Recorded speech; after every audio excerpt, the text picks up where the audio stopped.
Hello, everybody. This is Dr. Hathcock, and this is part two of the World War II lecture. We're going to pick it up here with what Japan is doing in the Pacific and get America into the war, and then go on through to ending the war. Okay, so looking at Japanese aggression in the Pacific area, the Russians really never wanted anything to do with the Japanese. The Japanese never really wanted anything to do with the Russians. So there's this neutrality pact signed between those two countries, which is very fascinating. The Germans certainly could have used some Japanese help there. While the Germans were fighting the Russians in the east, the Japanese could have been attacking the Russians in the west. That really would have helped the Germans out. Like, the Axis powers could have helped each other out there, but that's a huge what if. It didn't happen. The Japanese want nothing to do with the Russians, so this neutrality pact is signed. And once that's in play, the Japanese began to concentrate on really Asia and the Pacific Rim. There's a big moment along the way when the Japanese conquer French Indochina. It's modern day Laos, Cambodia, Vietnam. They found that taking French Indochina wasn't hard because France itself had been captured by the Germans. So they were hitting what are called these kind of soft targets, where these European powers are being hit by the Germans. So taking French Indochina, taking the Dutch East Indies wasn't tough because the Germans had knocked those countries out and things like that. But interestingly, when they take over French Indochina, that's when the United States decided that enough was enough, and the United States began to threaten Japan in a lot of different ways after they had conquered French Indochina. The United States was demanding that the Japanese remove their troops. The United States started to make a bold stand. And one of the threats the United States made against the Japanese was to place an oil embargo on the islands of Japan. That is to say, the United States was not going to sell any oil to the Japanese or allow any oil to make its way to the Japanese. Japan could not accept that. Modern armies run on gasoline, they run on fuel and oil. So, in making that threat, in the United States making that threat, the Japanese begin to see the United States as a threat, as something to be dealt with. And it really was the threat of an oil embargo that led the Japanese to carry out the attack at Pearl Harbor. Excuse me, there on December the 7th, 1941. The attack at Pearl Harbor was a surprise attack at dawn on Sunday, December the 7th, 1941. What the Japanese were trying to do was knock out the U.S. Pacific Fleet. If we do not have a U.S. Pacific Fleet, we can't carry out an oil embargo. The Japanese also understood that hitting the United States at Pearl Harbor would drag the United States into the war, but they truly believed that if they could knock out the U.S. fleet, it would buy Japan a year, maybe more, before the United States could rebuild a navy, get it out there into the Pacific, and get after the Japanese and begin to fight. And so the Japanese figured that after hitting Pearl Harbor, they could go across the Pacific and take whatever they wanted. In that way, kind of build up a defensive wall so that when the United States Navy was possibly able to get back into the fight, they could handle it. There's a lot of calculations, but it turns out to be a lot of miscalculations that the Japanese made. All right, there were supposed to be 3 waves of assault at Pearl Harbor carried out by the Japanese. They had aircraft carriers that parked sort of to the northwest of the excuse me, to the northwest of the Hawaiian Islands. And that first wave of Japanese fighters that came in was aimed at the air the airports where the aircraft were landing and things like that. So they took out our airfields there at Pearl Harbor. This was a complete surprise attack. We really didn't know it was going to happen. Even when the guys on the Hawaiian Islands, even when radar picked up that there was an incoming flight, we thought it was a squadron of bombers coming in from the United States that were scheduled to land that day there in Hawaii. So, like, really no understanding that the Japanese were headed that way. So that first wave came in. It took out a lot of our aircraft. really did destroy in many ways our ability to fight back in the sky. The second wave of the Japanese assault was aimed at the Navy itself. So they went into Pearl Harbor, the port, and just started dropping their bombs on our battleships, our destroyers, various vessels that were there. Bottom right-hand side, you can see that big explosion. That's the USS Arizona, just going off like a volcanic eruption there. She's completely destroyed after that. The people who were there that day said that when that ship got hit, the shockwave was so intense that parts of the ship just kind of went up in the air. You can't even begin to imagine the force that it would take to cause a battleship to leap up out of the water just a little bit. That Japanese fighter pilot who dropped that bomb, he hit the top deck of the ship. It went down into the below deck, and when it detonated next to the shells that the ship itself was carrying. So it's not just a bomb going off; it's the shells aboard the vessel itself going up as well. Sadly, that ship would be lost forever. The USS Oklahoma, the USS Arizona would both get hit hard. Never see combat ever again.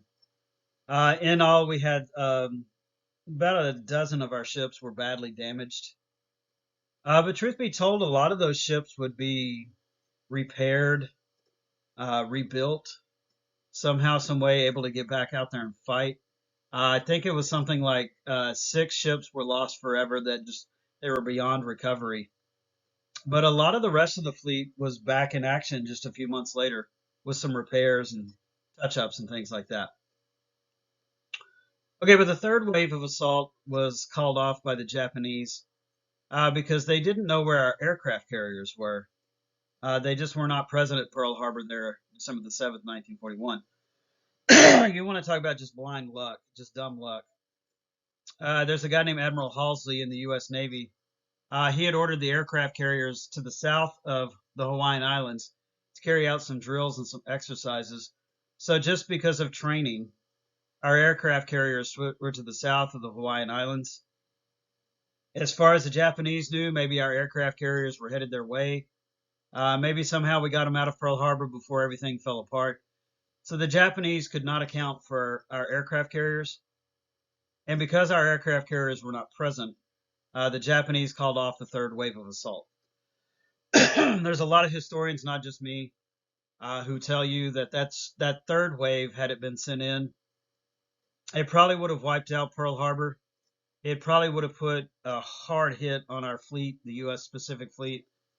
It probably would have carried out exactly what the Japanese intended, which was the utter destruction of the U.S. Pacific Fleet. But the third wave wasn't called off. The Japanese did not send in that third and final wave. And as a result, you have to say that Pearl Harbor was a failure of the Japanese. It really did not destroy our Pacific Fleet. And it led to the United States getting involved in the war. The guy who came up with this battle plan, an Admiral Yamamoto of the Japanese Navy, he was the architect of the attack at Pearl Harbor. Admiral Yamamoto said that he feared that all that Japan had done was to awaken a sleeping giant. In other words, they did not fulfill what they were trying to do. They did not destroy the U.S. Pacific Fleet. And all that they had done really was bring the United States into the war. You can kind of see on that map on the bottom left-hand side there that there were other Japanese attacks that happened in the weeks and months after Pearl Harbor. Pearl Harbor was like the tip of a spear, and the Japanese would go after other areas across the Pacific as well, up to and including the Philippine Islands, which they'll capture. So Pearl Harbor was the start of this massive conflict across the Pacific. It brings the United States into the war. And on December the 8th, 1941, which was a Monday, President Franklin Roosevelt stood before the United States Congress and gave a speech. We call it the Day of Infamy speech, where he says that December the 7th, 1941 is a day that will live in infamy. He called the attack by the Japanese a cowardly, unprovoked attack. He called upon the American people to commit themselves to winning the war. And on December the 8th, 1941, the United States is gearing up for the conflict. Our entire economy, our entire nation, every man, woman, and child is going to focus on the task of winning the war, and not just in Asia, but in Europe at the same time as well. This is kind of a strange thing. I always kind of add this here. It was the Japanese who attacked the United States, so declaring war on Japan was understandable. There was kind of a question of, do we then declare war on the Germans? The Germans had not attacked us, so do we include them? So while our government was wrestling with, do we declare war on the Germans or not, the Germans sort of solved our problem for us. Like 2 days after Pearl Harbor, Hitler declared war on the United States, and so that solved us a little problem there. So we're off to fight the Germans at the same time as well. So as the United States enters into the conflict, we're going after this in a way that's called total war. Total war means that our entire economy, our entire industrial capacity, our entire country is focused solely on winning this war. We're really not manufacturing cars, radios, record players. We're not really making clothing and shoes. What we're doing is we're making machine guns, artillery pieces, tanks, aircraft, battleships. Every facet of American life is going to be about winning this war. So for our country, everything is about total war. Our politics, our economy, our way of life, everything is focused on winning World War II. To that end, our home front production was staggering in this war. The United States alone just outproduced the Axis powers, and our assembly lines cranked up again. We started mass producing the things that were needed to win this war. We really truly became that arsenal of democracy. And a reason why the United States and the Allied powers win the war is because of massive home front production on the part of the United States. The Axis just could not outproduce the Allies and what was produced in the United States. Okay, when you talk about this period of American history, you have to mention Japanese-American internment. This is a very sad scene of American history where you're talking about people who literally are citizens of the United States. But now that war has been declared against the Japanese, there was this fear that Japanese Americans, some of them might be spies, some of them might have sympathies towards Japan itself. So Japanese Americans were rounded up and put into these what were called internment camps, most of them sort of through the desert southwest of the United States. And these people were taken from their homes. They lost their businesses. They were made to live in these camps for years. These aren't like concentration camps. There weren't like evil experiments going on and things like that. But still, these are American citizens born right here in the United States with citizenship rights, who were rounded up and put into these internment camps during World War II. I think the crazy thing is the United States government didn't apologize for this until like the 1980s. It took like 40 years before the government said, hey, sorry, we shouldn't have done that. I don't know why I always remember this, but George Takei, he was Sulu in Star Trek. He was a kid at this time. He was a Japanese American, and he he was put into one of these internment camps as a kid during World War II. Oftentimes, when America goes to war, we rush off to war, riled up, crazy patriotic pride, and we sometimes forget we have a constitution. And yeah, we do things like this that we later regret, such as putting American citizens in basically prisons, camps, because we were afraid of them being spies. We didn't do this to German Americans, and we did not do this to Italian Americans. We're fighting them at the same time as well. Okay, women stepped up big in World War II. This is the age of Rosie the Riveter.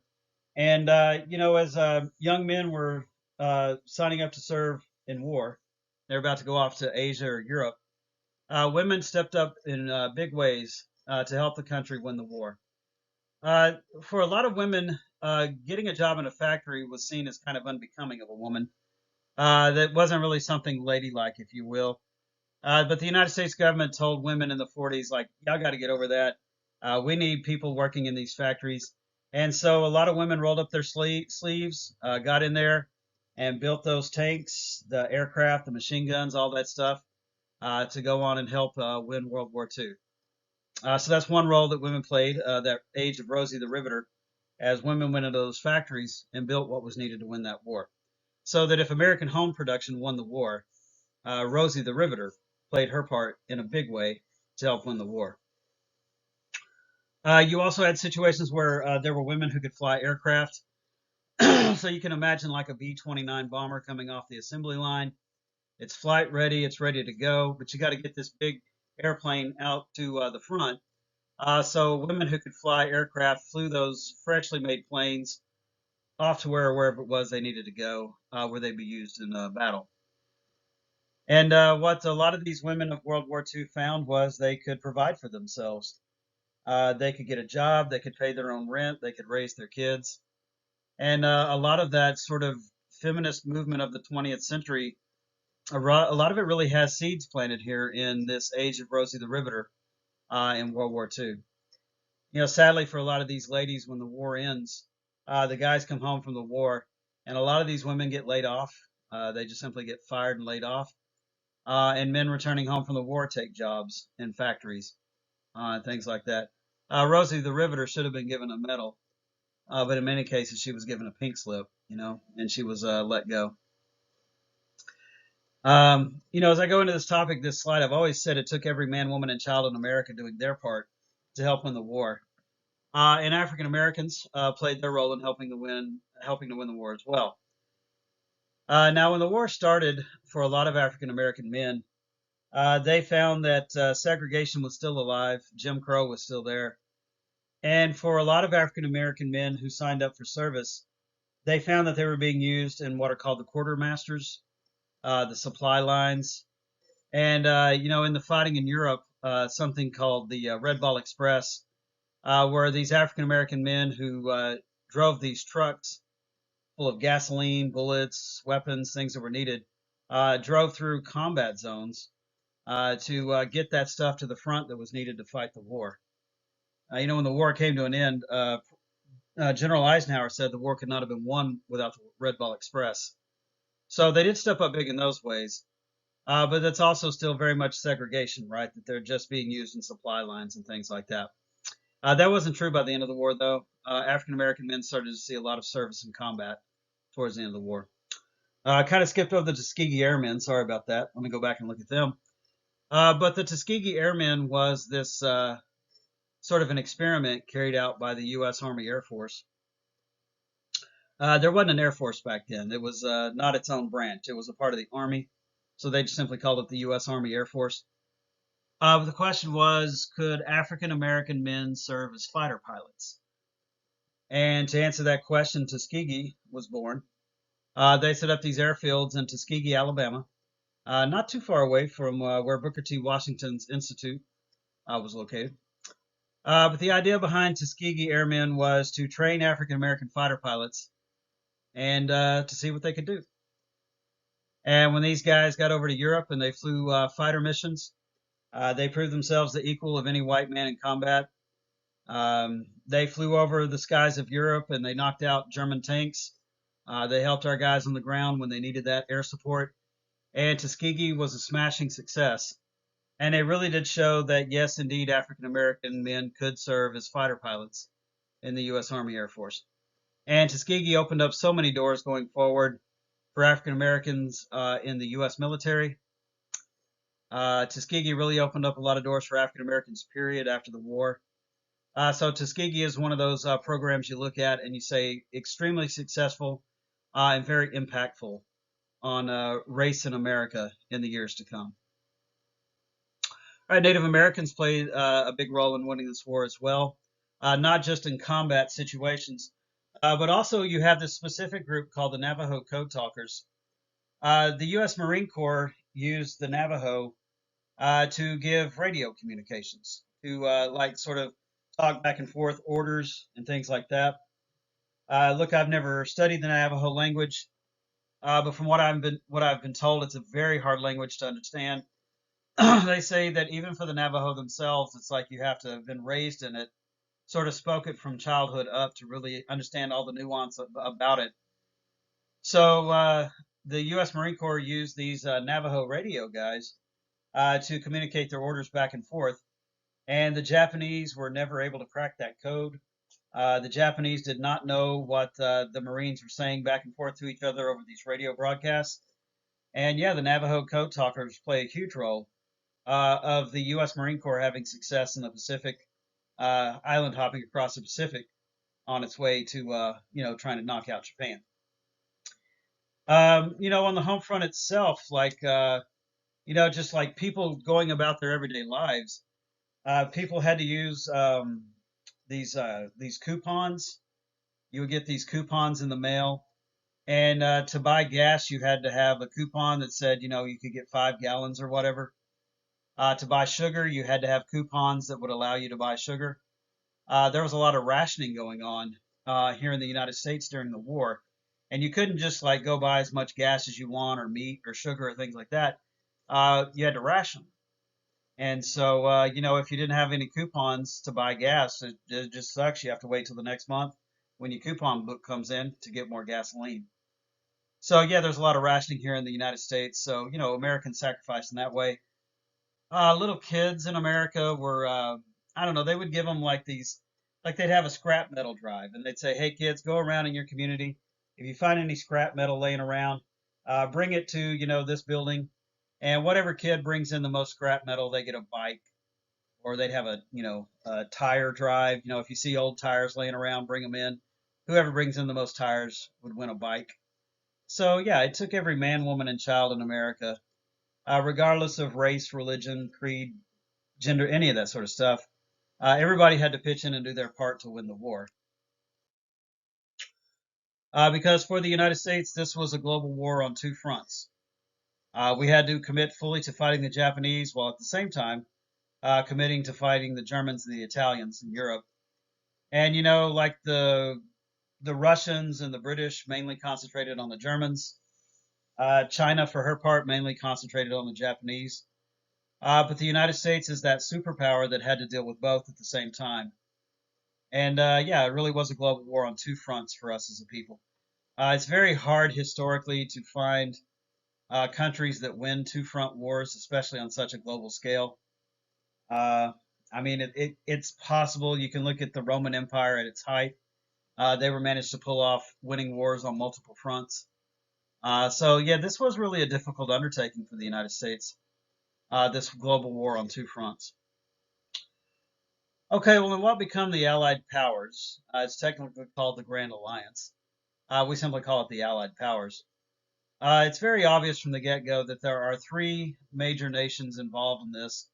We refer to the countries as the Big Three.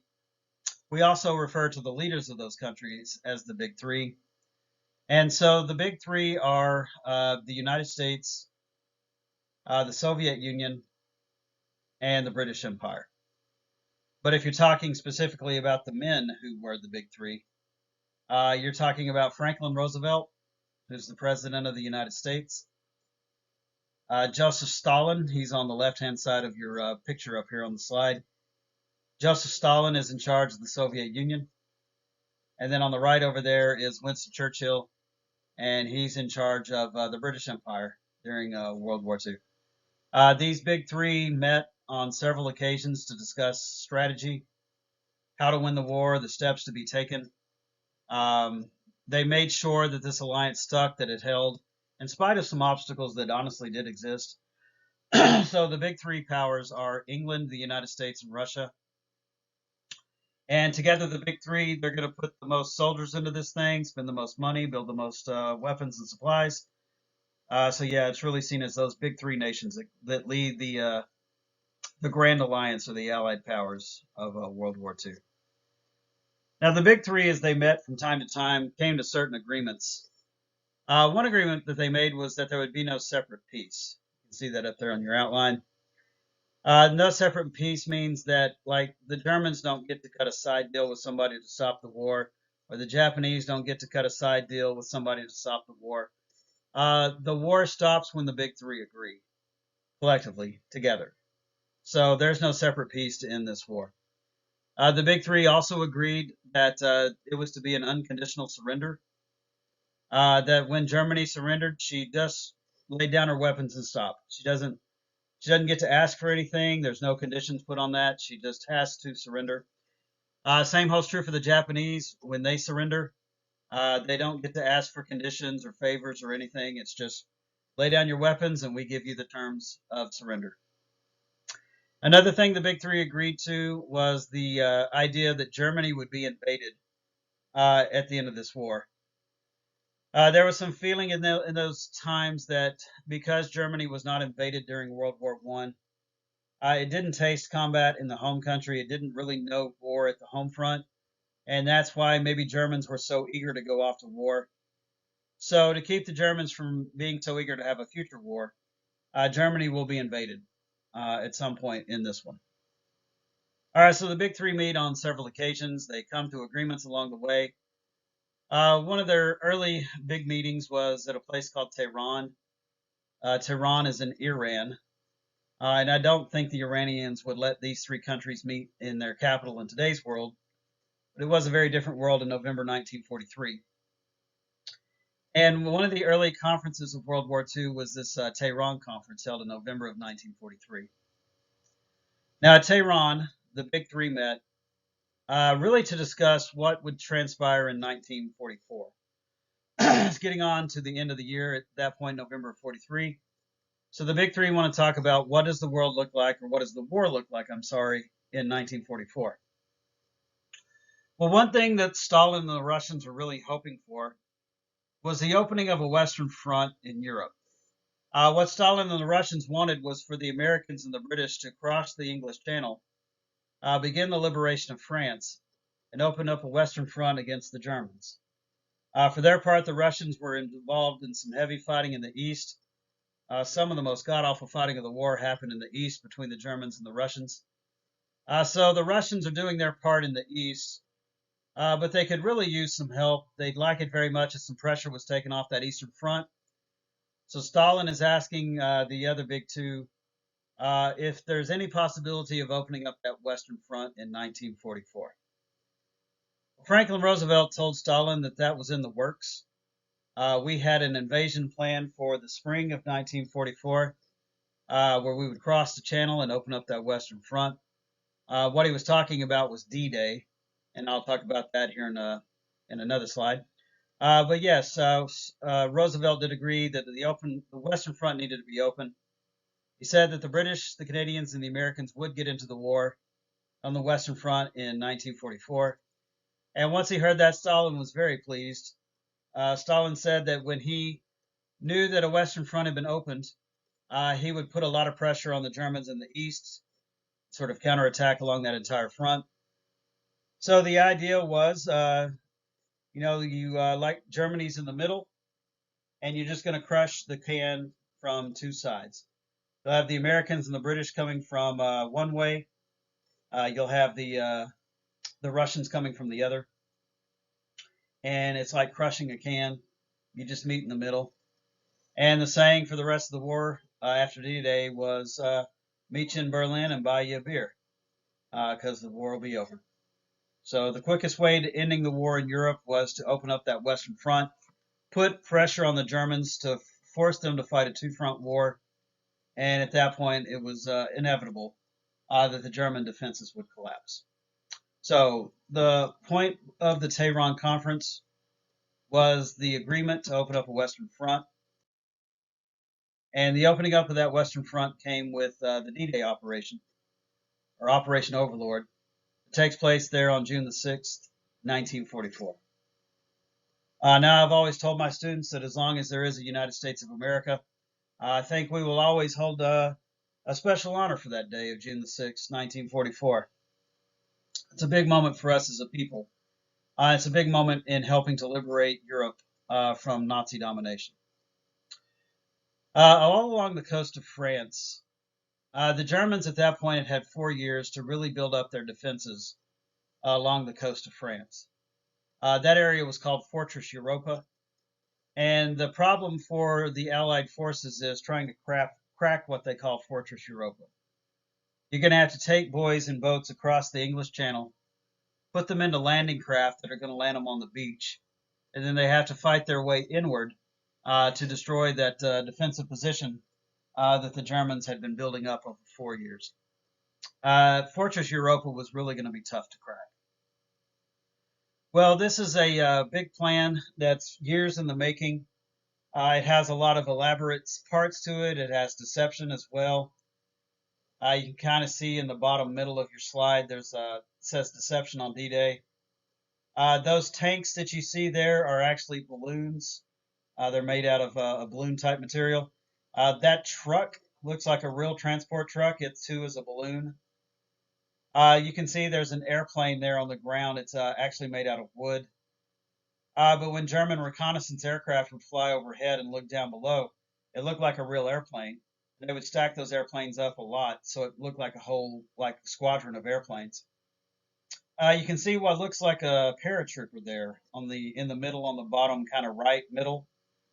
Those were dummies that were thrown out of the back of planes, and when the dummies landed on the ground, it triggered these fireworks that would go off, and it just sounded like a machine gun was going off, and it would force the Germans to sort of run in that direction and shoot and throw grenades, and then eventually at some point they'd realize it was just a dummy, it was a doll.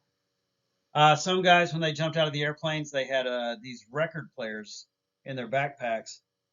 They'd land on the ground, they'd set up the record player, they'd wind it up, and they'd put on an album, and it was this pre-recorded sound of combat.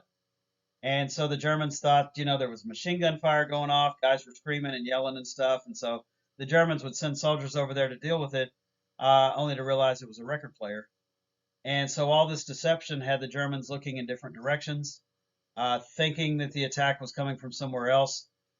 Those fake airplanes, fake tanks, were put in a coastal area of England that made it look like the attack was coming somewhere else other than what's called the Normandy coastline there in northern France.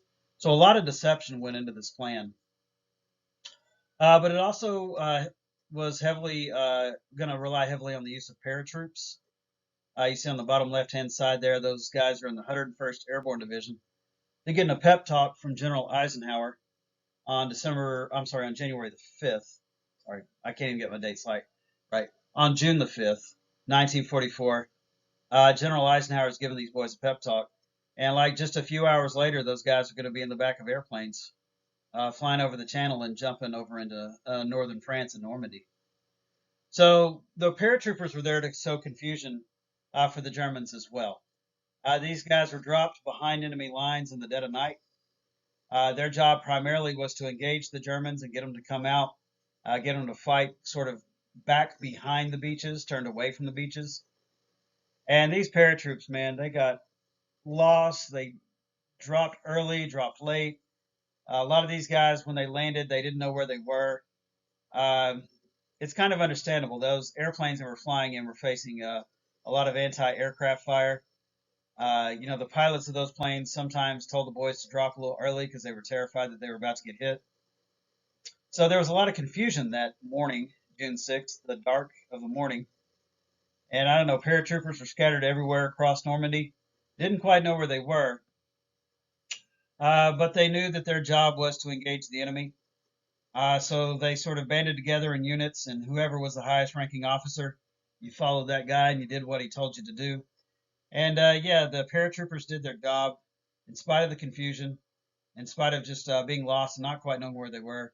They got the Germans turned around. They got the Germans looking the other way in areas, and that just made it a little easier for the guys who would be landing in the amphibious assault later that morning there along the beach. Okay, looking at the role of the Navy's got a two-purpose job here.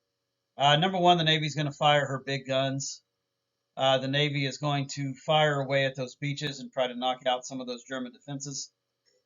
But really, the big role of the Navy that day was transportation and getting Allied forces on ships, getting them safely across the English Channel, where they then loaded up in those landing craft. You can see one of them on the bottom right there. That's the inside of a landing craft. And once in the landing craft, those guys would take that boat up to the beach. That front door would drop, and off they'd go into the combat zone. So yeah, the Navy was firing its guns in anger while at the same time sending those boys, getting those boys to the beach in what's called an amphibious assault. That is to say, going from water to land. There's a guy named Yogi Berra who would later be a catcher for the New York Yankees. Hall of Famer, multiple World Series champion. Many would say Yogi's one of the best catchers of all time in baseball. Well, Yogi Berra was there that day. He talked about knowing how he knew that there was something up that morning because they fed him steak and eggs for breakfast. And he said that was something different, so you knew something big was going to happen. It's also kind of ironic that as those landing craft got closer to those beaches, a lot of those guys started throwing up eggs and steak because they were terrified, right? They're about to possibly face the Almighty. But he also talked about watching maybe the greatest fireworks show in human history as those big battleships were firing their heavy guns at the beaches of Normandy. You can just imagine like one of those massive shells flying overhead, cutting a contrail through the air, kind of like it makes a V as it cuts through the air. Imagine something the size of a Volkswagen flying over your head. And then you just watch it all the way through, and then it hits that beach and detonates and lets off that massive explosion. So yeah, that's what the Navy did that day. Is it got those boys across the channel, tried to pepper up some of those German defenses, then got those boys into those that landing craft that took them on up there to the beach. Okay, the role of air power. Air power was supposed to win the battle that day. The talk was that the air bombardment that would be unleashed by Allied air power was supposed to be so intense and so big that there would be nothing left of the German defenses when it was done.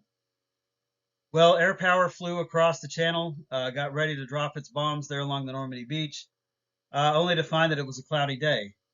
The skies over Normandy were very cloudy, and it was really hard to figure out where the targets were down below. So some some aircraft dropped their bombs too early. Others dropped them too late. Air power just was not successful in destroying all those German defenses. And, it's not their fault, the weather being what it was, but air power didn't come through that day the way that they hoped it would. But, in a lot of cases, when those bombs were dropped short, they would land on the beaches and they would detonate and set off like mines and booby traps and various things that were there to hurt our guys when they hit the shore. So there's a lot of guys who, when they hit the beach, like there's a hole, there's a foxhole you could jump in. You could go that way because you know that those mines and booby traps have been detonated that way. Air power, it didn't do what it sought to do, but it did its part, I guess, try to help. But man, everything I've talked about so far, dummies, fake tanks, paratroops, air power, it's all about the amphibious assault. All of that other stuff and its elaborate planning was about giving those guys every chance they could to successfully get across those beaches and take out those German defenses there along that seawall.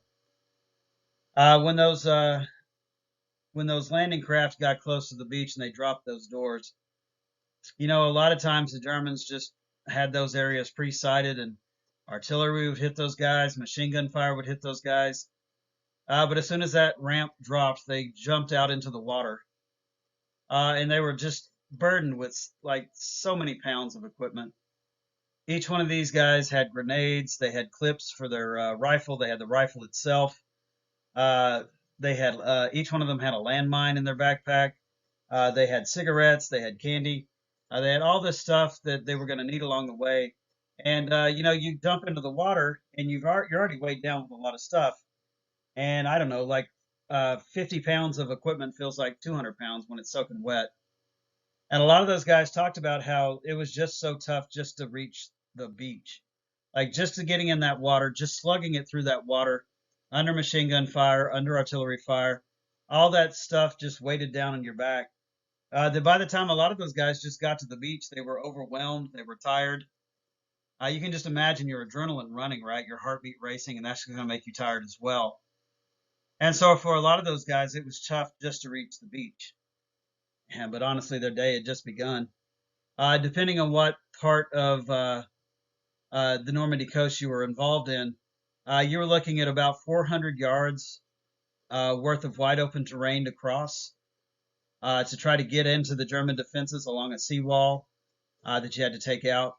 The Germans, again, had years to pre-sight these areas. They knew where to launch their artillery and precisely where it would hit. They were hunkered down in those machine gun nests that were still reinforced concrete bunkers. This really was hard. This was a lot to ask of men.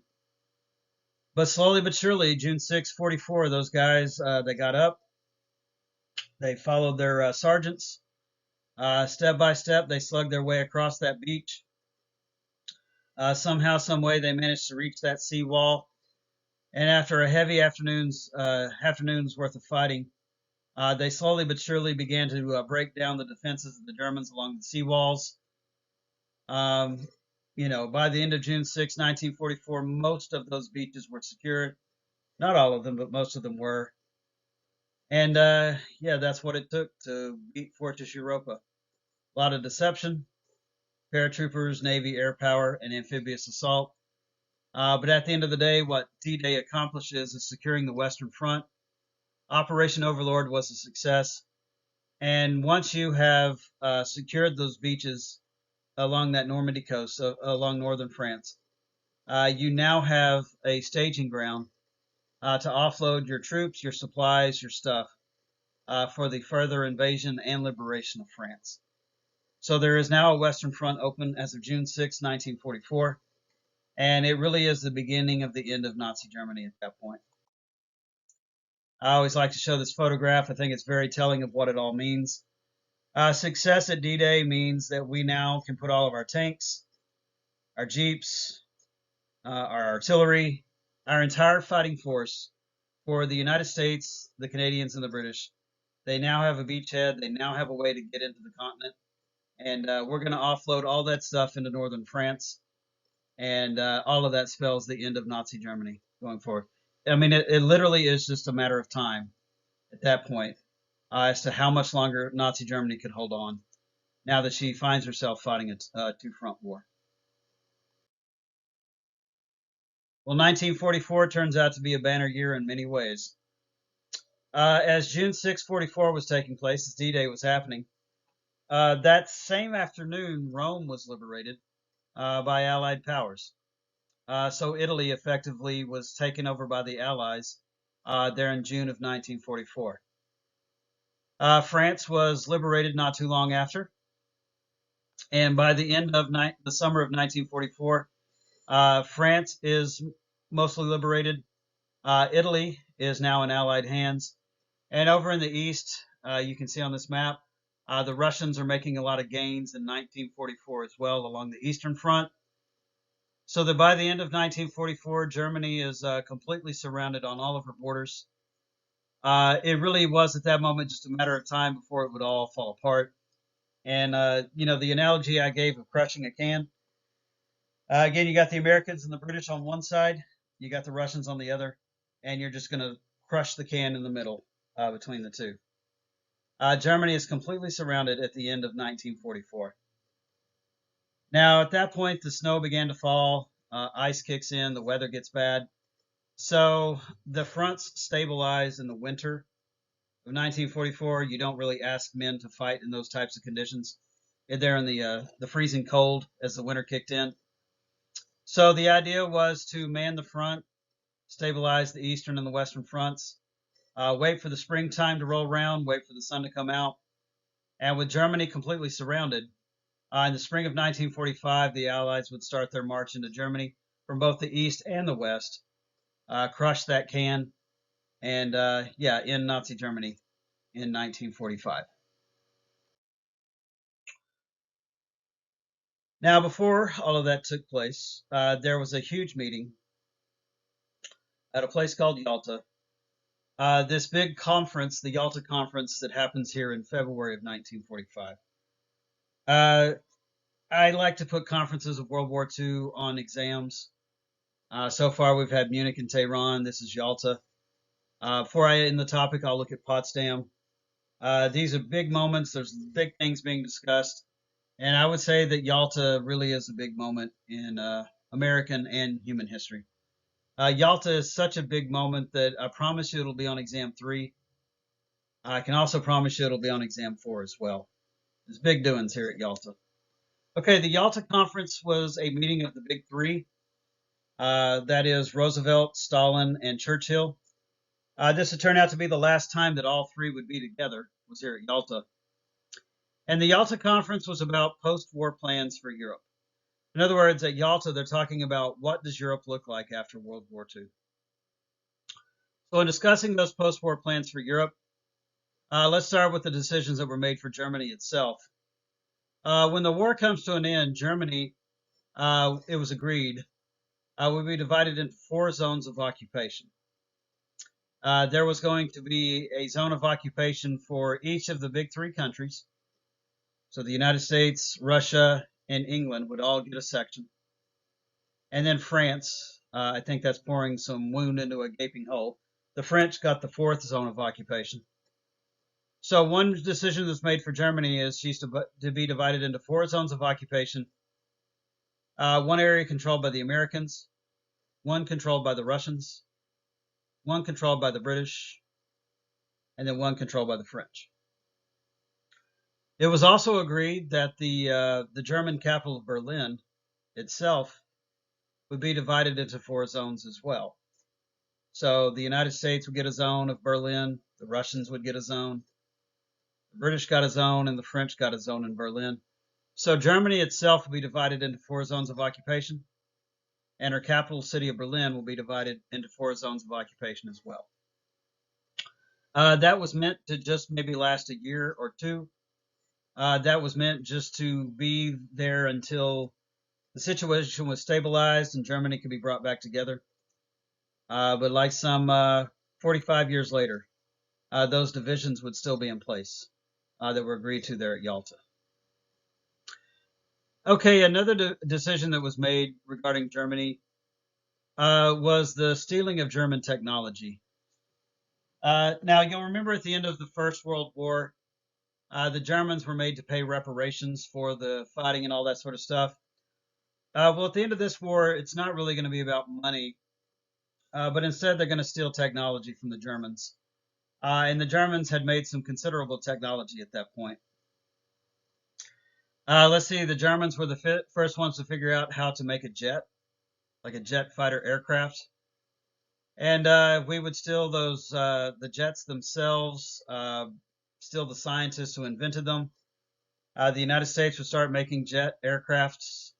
The Russians would later as well. So we're going to steal their jets and their jet technology. It's crazy, man. If the Germans had had jets in, say, 1943, I might be giving you a very different lecture right now.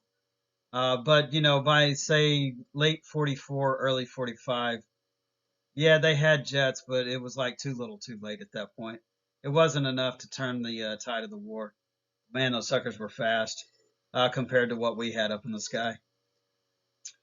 Okay, another thing that the Germans had invented were rockets. They called them the V2 rocket. And from time to time, the Germans would launch V2 rockets kind of in the direction of London. A lot of times they missed, but sometimes they hit. And so rocket technology is something that both the Americans and the Russians will be stealing there at the end of World War II. It's kind of a crazy scene where Nazi rocket scientists were running to the American lines, like they were literally fleeing, trying to be captured by us because they didn't want to be captured by the Russians. But the Russians got their hands on those rockets, the technology, some of their scientists. We did the same as well. And when this war is over with, both sides will build rockets. Down the road, we'll build rockets to launch satellites into outer space, both us and the Russians. And eventually, we'll build rockets to take human beings into outer space and eventually to land a man on the moon. There's a guy by the name of Wernher von Braun. He was captured by the United States military at the end of World War II. Wernher von Braun was a lead rocket scientist for the Germans during World War II. Wernher von Braun helped build V2 rockets for Hitler during World War II. But as the war came to an end, he was brought to the United States, naturalized as a citizen, put to work in our government, in our space program, helped NASA build the rockets that would eventually get us to the moon. So I guess you could say that our captured Nazi rocket scientists proved to be better Then Russia's captured Nazi rocket scientists at the end of the war. But not to take anything away from the Soviet Union here, like in the Cold War that comes, the Soviet Union's biggest wins were in outer space. They're the first ones to put a satellite into orbit in Sputnik. They're the first ones to launch a human being into outer space, a fellow named Yuri Gagarin. I guess eventually, though, the United States did win the space race by landing a man on the moon. But it was in large part these German rocket scientists who helped facilitate that stuff, that space race during the Cold War.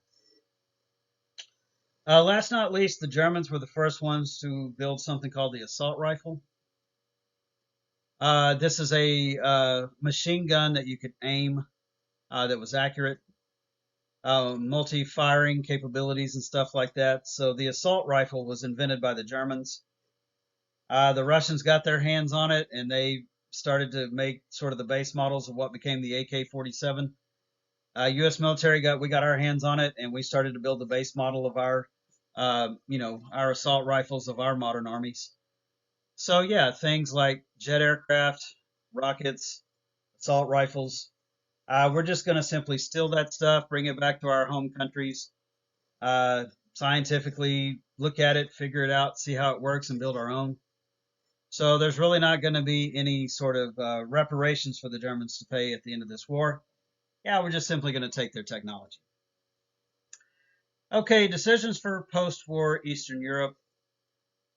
What the United States and the British wanted was freedom in Eastern Europe. We wanted what was called self-determination for the European countries there in the East. Think about Poland, for example, right? This whole thing started because the Germans invaded Poland. And so the United States and the British Empire want Poland to have elections after the war to decide for themselves what type of government it is that they want. So if the United States and the British Empire has its way, Eastern Europe will have self-determination, free elections to decide their governments and their fates. But Stalin and the Russians made it very clear that that wasn't going to happen. He more or less said that they were going to hold on to Eastern Europe at the end of the war. And this is very much a betrayal of the spirit of the Allied cause. But the Red Army fought for that stuff, died for that stuff, in a way liberated all those areas. Stalin wasn't going to give it up. He said he was going to hold on to Eastern Europe. And as a lot of people who look back and say there's a lot of betrayals going on in this point, the Russians are betraying sort of the spirit of the Allied powers. But some people would even go so far as to say that the true betrayal was FDR not standing up for Eastern Europe and just simply allowing the Russians to take Eastern Europe at the end of the war.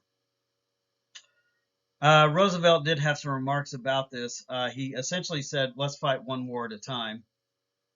He understood in those moments that the task at hand was to defeat Nazi Germany.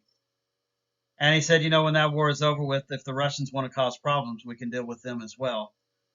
But let's fight one war at a time. Let's end Nazi Germany, right? Take Hitler out of power. So to keep this alliance together, FDR stays quiet. He acquiesces, in a sense, to the Russians holding on to Eastern Europe. And yeah, those areas, Poland, for example, will become a communist state. The Soviet Union will just expand its dominance there into Eastern Europe. And that's a big part of why a Cold War emerges when this thing is over with.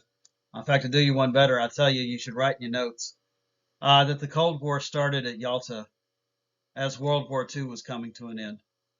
The Russians holding on to Eastern Europe is what triggers the Cold War between the United States and the Soviet Union, right as this war is starting to come to an end.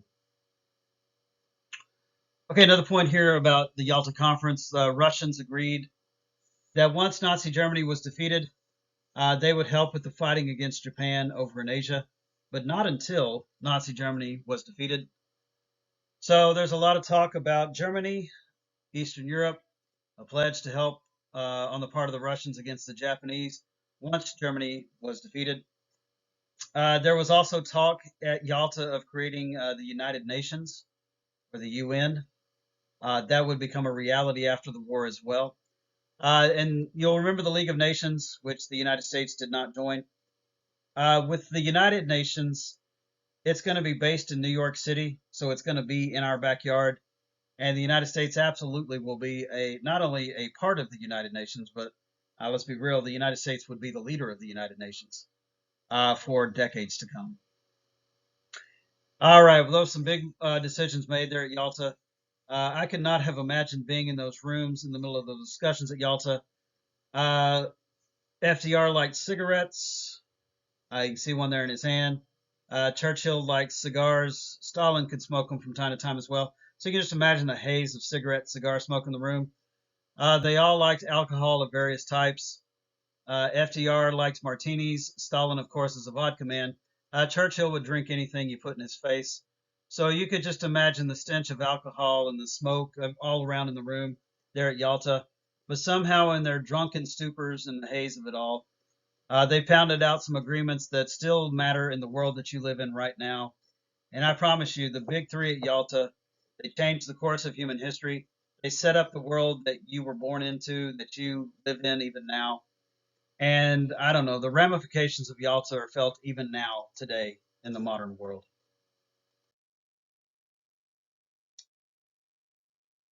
Okay, now in ending the war, we'll start by ending the war in Europe, and then we'll look at what it was to end the war over in the Pacific.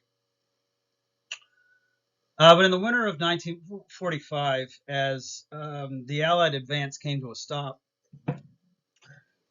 something called the Battle of the Bulge took place, which was a desperate gamble by the Germans to try to reverse the tide of the war. The Battle of the Bulge was a really dumb idea. The only way it makes sense is if you understand that Hitler was going insane here at the end of World War II. He had a really bad case of hypertension. Hypertension is a thing that it has an impact on your nervous system. It causes your arms to shake, your hands to shake, and stuff like that. And the only way they could really stop him from shaking was shooting him up on opium. So that's nice. The dude's losing his mind. He's got the shakes. He's high on opium. And really, that's the only way the Battle of the Bulge makes sense. But what Hitler believed was, in the dead of winter, he could launch a full-out assault against the Allied lines in the West, and that he could drive the Americans and the British back out into the Atlantic Ocean, and somehow, some way, stave Germany from invasion in 1945. It really is a sad state of affairs where Hitler used what little Germany had left in this really foolish endeavor that did not succeed. Now, at first, it completely caught the U.S. And the British forces off guard. We didn't know that Hitler was that crazy. We didn't know that they would try something this desperate. And you can see on that map in the top right-hand corner of the slide, the Germans did manage to make some gainway in this battle. They did manage to push our lines back, but it never collapsed. It never broke. There was a bulge in the line. That's why we call it the Battle of the Bulge. But Allied forces held their ground, and they stopped that German advance. You might can see in the map there on the top right-hand side, there's like this little area around the city of Bastogne. There in France, like it seems like everything is headed into Bastogne. Bastogne was sort of like this area where the 101st Airborne Division just dug in, just didn't give up, kept fighting off German attacks and held their ground. Eventually, when the skies over Europe cleared up and they weren't so cloudy, U.S. Army Air Force came in and just wiped out the German tanks and soldiers. Once the freezing cold conditions went away, George Patton and the U.S. Army came rolling in with tanks to help beat back the German advance as well. So the Battle of the Bulge really was a risky move by the Germans. It doesn't make a lot of sense unless you understand that, again, Hitler was losing his mind. And, Allied commanders, Eisenhower, for example, they were actually quite pleased with the outcome of the Battle of the Bulge because they understood that the Germans had misused a lot of their resources in this really foolish attempt. And so when spring rolled around, it was going to be just that much easier for the Allied powers to roll into Germany and begin the conquest of that country. So again, the Battle of the Bulge really was a foolish thing. I don't know. At the end of the day, this war was over. If Germany holds on to those resources, though, those men they don't commit them into the Battle of the Bulge, Okay, the war lasts a little bit longer. Maybe it goes on into 1946, maybe, I don't know. But yeah, this really was kind of a foolish attempt by the Germans here at the end of World War II. All right, so looking at the Allies enter Germany in March of 1945, the U.S., the British, they begin their move into Germany. On the other side, the Russians begin their march into Germany. And so in March of 1945, it really is starting to collapse and come to an end for the Nazi regime in Germany. Along the way, tragically, you can see there in April of 45, April the 12th, 1945, President Roosevelt will pass away. He'll suffer a brain hemorrhage, and tragically, he dies there April the 12th, 45. With his passing, Harry S. Truman becomes the next president of the United States. And poor Truman, to that point, he'd been kept out of the loop on a lot of things. There was some top secret stuff that he was not privy to till Roosevelt passed away. And you'll see when the decisions are being made to end the fighting in Asia, Harry S. Truman's going to find out that we have something called an atomic bomb program. He's going to ultimately have to decide whether or not to use said atomic bomb to end the war. So Truman is going to lead the country through the final days of the fighting. I think a really sad thing about it all as well is not just that Roosevelt passed away, but that he didn't get to see the end of the war. You know, this thing that he'd given years of his life to, that so much of his legacy is wrapped up in fighting and winning the war. I think that's a really tragic part of it all as well, is that just a few more months, and he could have seen the war through to its end. Later in April of 1945, the Russians began to encircle the city of Berlin. You know, that fighting in the east going on into Berlin was intense. A lot of the evil things that the Germans had done to the Russians in fighting towards the Soviet Union, that stuff was repaid as the Russians tore their way across Eastern Europe and Germany into Germany in 1945. At that point, once the Russians had encircled Berlin, the game was up. It was really just a matter of when would the Germans surrender. But rather than surrender, Hitler instead decides to take his own life. April the 30th, 1945, Hitler commits suicide. Let's see, he and his girlfriend, who married him shortly before their deaths, a lady named Eva Braun, uh, what they did is together they bit on a cyanide capsule and pulled the trigger on a pistol to just, you know, blow out their brains. They killed their puppy dog too. I don't know why the dog had to die. But anyways, so they've bit down on a cyanide capsule, which is poison. Uh, you know, blown their heads off with pistols. And then Hitler had ordered that their remains were to be taken out back of the bunker they were in, doused with gasoline and burned. And then once that fire was out, they were to douse it again and burn it again. Like, I don't know how much more dead a man can be for real. I promise you, Hitler died April 30th, 1945. But when the war was over with, without like an actual body, I don't know. There were all these talks about Hitler escaped. Years later, they would say he's been seen in Argentina and stuff like that. Nah, Hitler died. I promise you he died April 30th, 1945. But in dying, he didn't like leave a note. He didn't say, now that I'm gone, this person's in charge. So there's a state of confusion in Germany for a week, and nobody knows who's in charge of the country. Nobody knows who's going to step up and sort of, you know, do what's right. But finally, on May the 7th, 1945, a guy by the name of Karl Dönitz, it's Doenitz for that last name. But Karl Dönitz was the admiral of the German Navy. And Karl Dönitz said, look, I'll step up, I'll take command. Karl Dönitz agreed to meet with General Eisenhower in a little school building in the middle of nowhere, Germany. And on May the 7th, 1945, Karl Dönitz surrenders Germany to General Eisenhower. We call that Victory Europe Day as the fighting comes to an end over there in Europe. So, yeah, after all those years of fighting, 6 years for Europe, good solid 3+ for the United States. The war in Europe comes to an end. There's this huge celebration that touches off across Europe and the United States.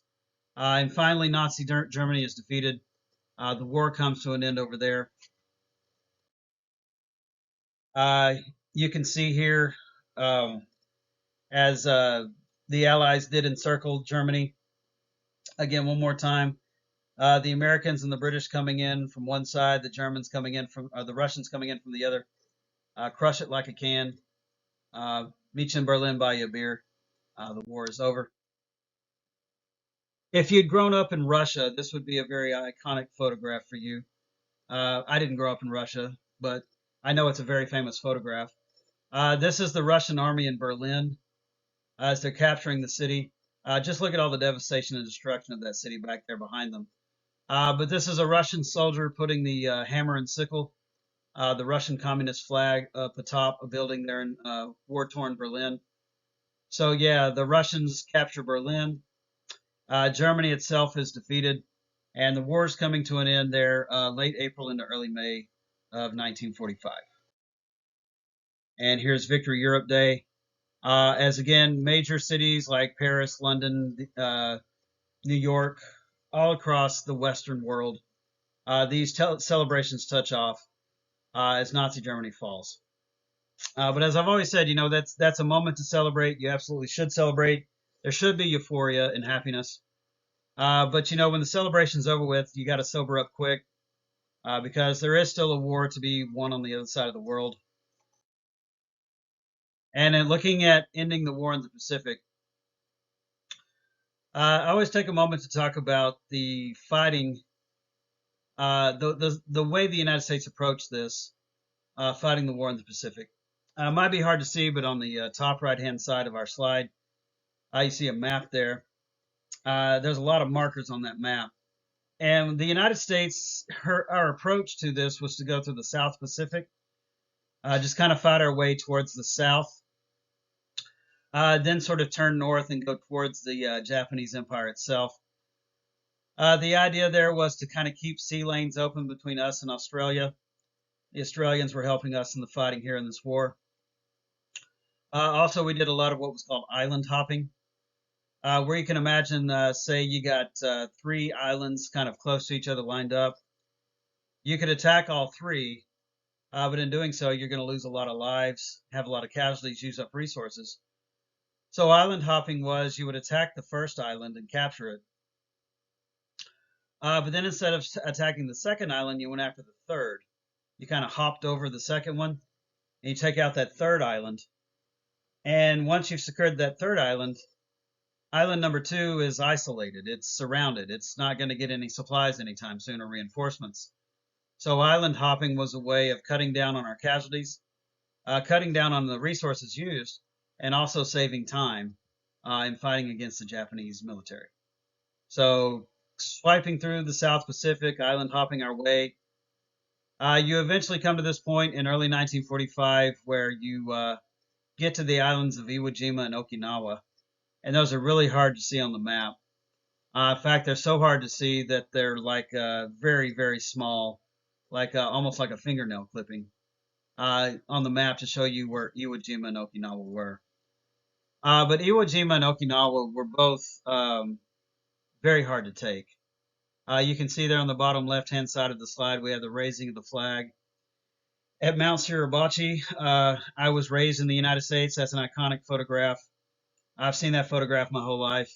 If you go to Washington, D.C. on the Mall, there's a statue commemorating the raising of the flag there at Mount Suribachi on Iwo Jima. And in capturing these islands, our military suffered a lot of casualties to take those small islands there in the Pacific. It's like the closer you got to Japan itself, the more intense the fighting got. Japanese culture was such that honor mattered above everything else. And honor meant that you fought to the death. You didn't surrender. You fought till you couldn't fight anymore. To be captured was seen as not honorable. And you know, if you died in the name of the empire, if you died fighting all the way, in the afterworld, you got all kinds of extras and perks, and you were a hero in the afterlife.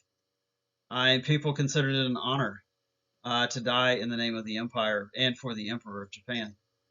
That's why you saw a lot of those what are called kamikaze attacks taking place towards the end of the war.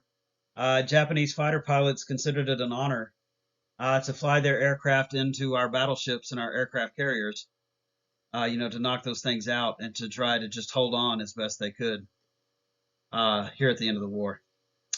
But anyways, the United States is going to suffer tens of thousands of casualties in capturing Iwo Jima and Okinawa. If I remember right, Iwo Jima in particular was something like 80% casualties. I'm sorry, 80,000 casualties. The United States. Okinawa was like 90,000 casualties.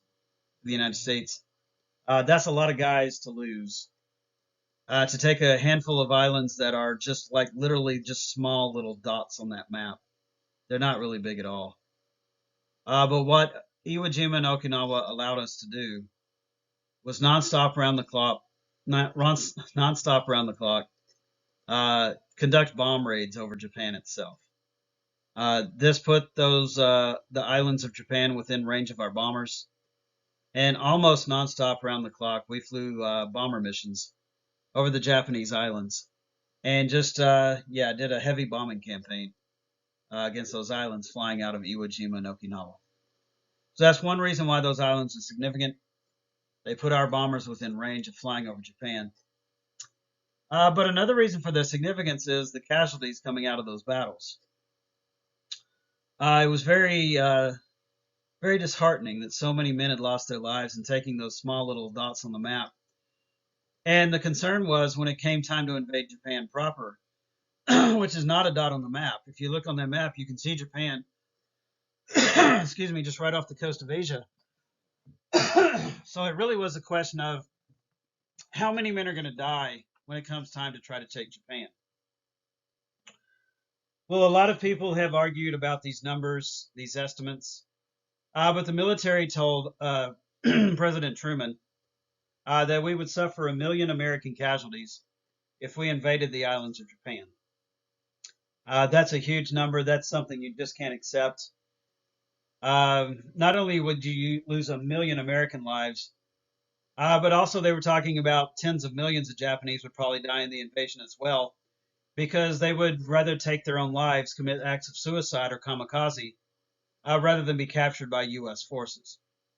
So to invade the islands of Japan would be tantamount to genocide. 1 million Americans dead, and who God knows how many Japanese would die in all that. So rather than invade the Japanese islands, there was another idea that emerged coming out of something called the Manhattan Project, was the building of a nuclear bomb. Sorry, the atomic bomb. The nuclear bombs come later, my bad. Was the building of an atomic bomb in Los Alamos, New Mexico. And the United States had been building what we call a super weapon, the atomic bomb, in secret in the desert Southwest for several years. Now, we know for a fact that Nazi Germany had been looking into the possibility of building an atomic bomb. Their scientists were researching it. They were looking into what you would need to make something like this possible. Einstein, the scientist Einstein, had actually written a letter to President Franklin Roosevelt urging that the United States should look into this, should set up its own research and development of an atomic bomb, because Einstein was afraid that the Germans were ahead of us, and he was terrified that the Germans might figure it out first. So this Manhattan Project in the middle of the nowhere desert Southwest was a lot of money, was a lot of scientists involved in the effort. Took a few years to develop. But eventually, in July of 1945, the United States tested its first atomic bomb at what we call the Trinity Test Site. You can see here in the middle of our PowerPoint, we've got the device itself. You've got the explosion as the bomb is being detonated. And when this thing goes off, it's like the power of the sun right there in that little small area. Sends out a shockwave blast of beta and gamma radiation for miles to come. Yeah, this is the beginning of the ultimate weapon. It's the beginning of these weapons of mass destruction. And so the Manhattan Project came through. The atomic bomb was developed. And at that point, it was a question of do we use it or not? Well, at that moment, as the Trinity test site was a success and the atomic bomb was developed, President Truman was in Potsdam with a meeting of the Big Three. The Potsdam Conference was held to discuss ending the war against Japan, which essentially the Potsdam Conference is about ending World War II. You can see the Big Three at Potsdam look very different. You got Truman for the United States. You got Clement Attlee for the British, as Churchill was voted out there at the end of the war. And when you're a dictator, I guess you don't go anywhere. Stalin is still in charge of the Soviet Union. So it's a bit of a different cast for the Big Three. But they were in the middle of talks at Potsdam when a gentleman walked over to Harry Truman and whispered in his ear. One of his aides leaned in and said, "The baby is born." And that was code for the atomic bomb has been tested and it works. So at Potsdam, Truman addressed the Allied powers, addressed all the big three nations and the Allies, and basically laid on the table we have this device. It's called an atomic bomb. It's a weapon of mass destruction, and he broached the subject of should we use this weapon to end the fighting in Japan. I don't know if this forgives, but the Allied nations that were gathered at Potsdam agreed that this was a weapon that could be used in the war. So coming home from Potsdam, Harry Truman knows that the bomb exists. It could be used in the fighting, and he has to make a very tough decision as to whether or not we're going to drop an atomic bomb over there in Japan. I don't want this to sound easy because it's not. Truman wrestled with this decision. He spent a lot of sleepless nights going back and forth thinking about what he should do. But he said that when he finally made the decision to drop the atomic bomb, he said that night he got the best sleep he'd ever had in his life. Part of it might be because he was so exhausted from days of thinking about it. But he also said he got the best sleep of his life because he said, I went over every possibility. I looked at it from every angle. And it was the decision he said that made the most sense. But ever since the dropping of the atomic bomb, the decision that was made, it's always been controversial. It's always something that's been debated. And I don't know, I understand debates on both sides. I really, truly do. You know, destroying innocent life at that level in Hiroshima and Nagasaki, it seems like a crime against humanity. But you also look at it from the perspective of he's president of the United States. He's not president of planet Earth or the leader of the human race. His job is to end this war and get our boys home as quick as he can, safe and sound. And horribly, tragically, this bomb does that. You can also look at the cold math of it all. If we invade Japan, okay, maybe there's not a million American casualties, but I promise you there's a lot. And I promise you that there's a lot of Japanese casualties too in that fighting. So on one hand, you've got the destruction of millions of lives and an invasion of the Japanese islands. Or on the other hand, you drop a bomb, 100,000 people die. You end up having to drop a second one, about 100,000 people die. And if you just want to look at it in cold math, on one hand you have millions of deaths.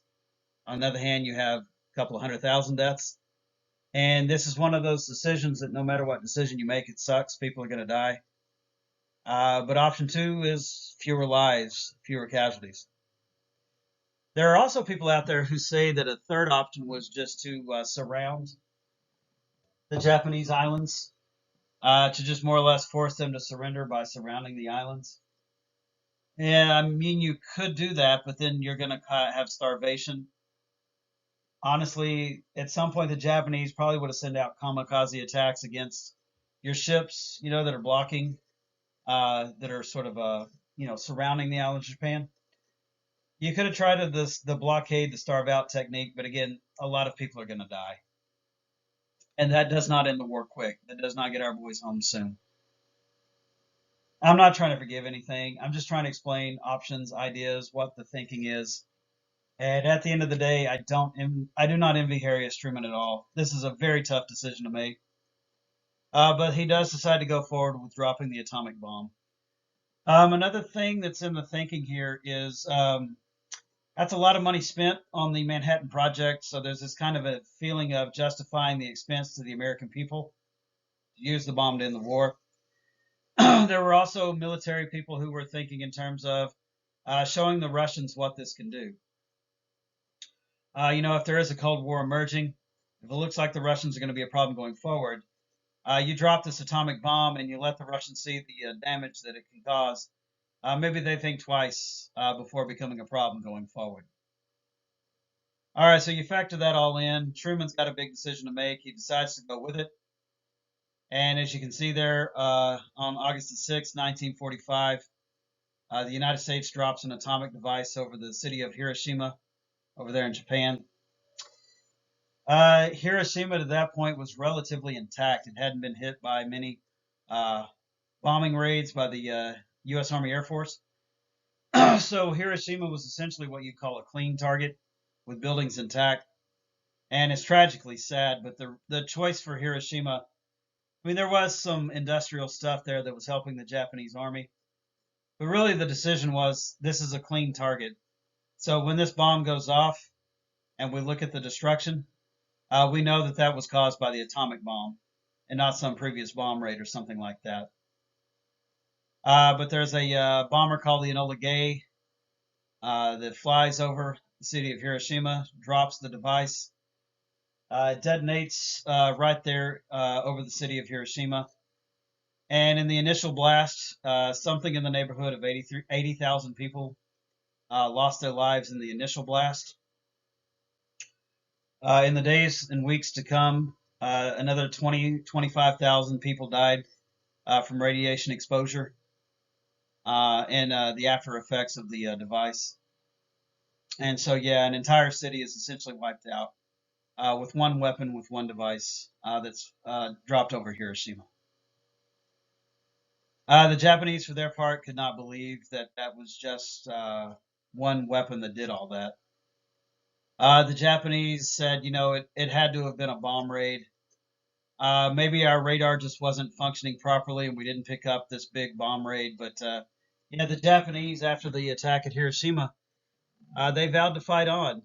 They could not accept that one weapon had just destroyed a city the way it did. And so after Hiroshima, the Japanese just vowed to continue to fight. At that point, August 6, 1945, the Russians realized this war was almost over. And what I call just naked aggression on their part. You can see on August the 8th, 1945, the Russians start to pour into China. They start to take northeastern China back from the Japanese. That is big time in what happens after this war is over. The fact that there are communist forces up there in China. The Russians also made their way into North Korea. If you look at that map on the top right, you see those black arrows. That's the Russian army on the move. Shortly after the city of Hiroshima was hit. So the Russians are making land grabs in Asia. The Japanese are deciding to vow to fight on. And so a few days later, the United States decided to drop a second device, this time over the city of Nagasaki. When this one goes off, Nagasaki wasn't as big as Hiroshima, but like 60,000 instantly killed. Another 25,000 died from radiation exposure over the weeks, months to come. But after losing the city of Nagasaki, the Japanese determined that they can't lose a city every 3 days. They can't continue to fight. So the Japanese asked for a ceasefire. They tried negotiating for things like being able to keep their emperor on the throne, and it was back and forth like that. But the United States kept saying you don't get to set conditions, so it goes on to be an unconditional surrender. And what we call Victory Japan Day, or VJ Day, is August 14th, 1945. And that day, August 14th, 1945, the Emperor of Japan spoke over the radio, gave a live broadcast to his people, And that was the first time the people of Japan had heard their emperor speak. In his radio address, he told his people that they had fought with honor, that he was truly proud of them, that they had done their part, but he called upon them to lay down their weapons. He said that the country was surrendering, and he told the people of Japan that the war was over on August 14th, 1945. A couple of weeks later, everyone involved in the war met in the Tokyo harbor to sign what was called the Articles of Surrender. You can see there on September the 2nd, 1945. Representatives of Germany, Italy, the United States, China, Japan, everyone who was involved in this war sent representatives to Tokyo. I was on the top deck of the battleship, the USS Missouri, where all the nations involved in the war met to sign the Articles of Surrender.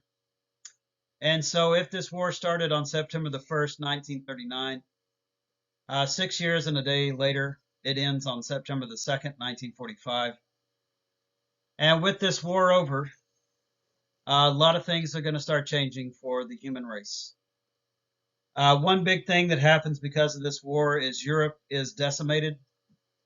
Europe is in so many ways going to now take a back seat. Before this war, Europe was like the leading area of the world. The European powers were the dominant powers of Earth.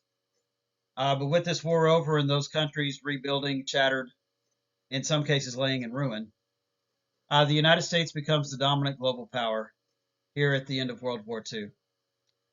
We have the best economy. We have a lot of technological advances on our side. Got a huge military, and we've got the atomic bomb. Now, not too far behind the United States is this rising Soviet Union. It too has a big military. It also controls Eastern Europe and is spreading communism into China and North Korea. So the Russians are seen as sort of the number two power coming out of the war. And this Cold War that'll emerge at the end of World War II is a war of ideas between the United States and the Soviet Union. And I've never heard a greater explanation of this. The world went bipolar after World War II, and it was the USA versus the USR. The Cold War emerged right after this, and really all the other nations of the earth were pawns in a very dangerous game of chess being played by the United States and the Soviet Union at the end of the war. All right, well, that's it for World War I. Bye.